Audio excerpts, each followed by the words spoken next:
Hello बच्चों, चलिए प्रश्न पढ़ते हैं। प्रश्न दिया है कि क्या H2O2 की प्रकृति में समतलीय है। तो सबसे पहले बात करते हैं अपने इस प्रश्न में मुख्य अवधारणा की। तो देखो क्या होगी मुख्य अवधारणा जो इस प्रश्न में होगी वो होगी H2O2 यानी हाइड्रोजन पेरोक्साइड की संरचना।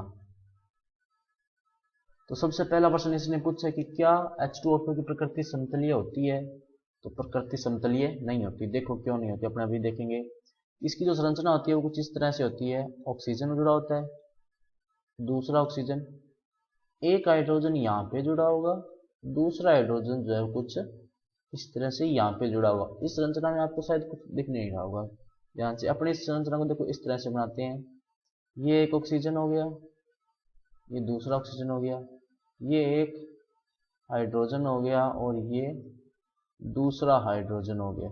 अब देखो, मान लो अपने इसको जो इस तरह से करते हैं, मिलाते हैं इसको इस तरह से।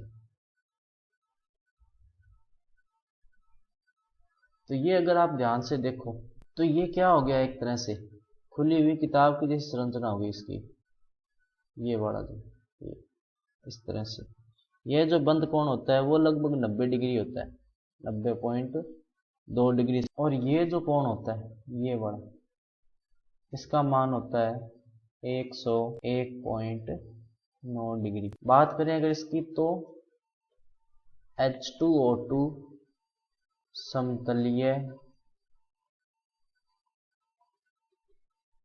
प्रकृति का नहीं होता। दूसरा कि यह अरेखीय होता है। क्या होता है? अरेखीय। ये क्या होता है? अरेखीय प्रकृति का होता है। देखो इस तरह से होती है इसकी संरचना कुछ ये इस तरह से, उसके बाद में ये, उसके बाद में ये वाली। तो ये यहाँ पर तो दोनों क्या होते हैं, ऑक्सीजन होते हैं, और ये जो इस तरह से हाइड्रोजन जुड़े होते हैं इस तरह से। तो कुछ इस तरह की संरचना होती है इसकी, जिसको अपने खुली किताब की संरचना की तरह हम कह सकते हैं। खुली किताब संरचना, किताब संरचना। तो बच्चों ये था आपका उत्तर। मैं आशा करता हूँ आपको समझ में आया होगा। धन्यवाद।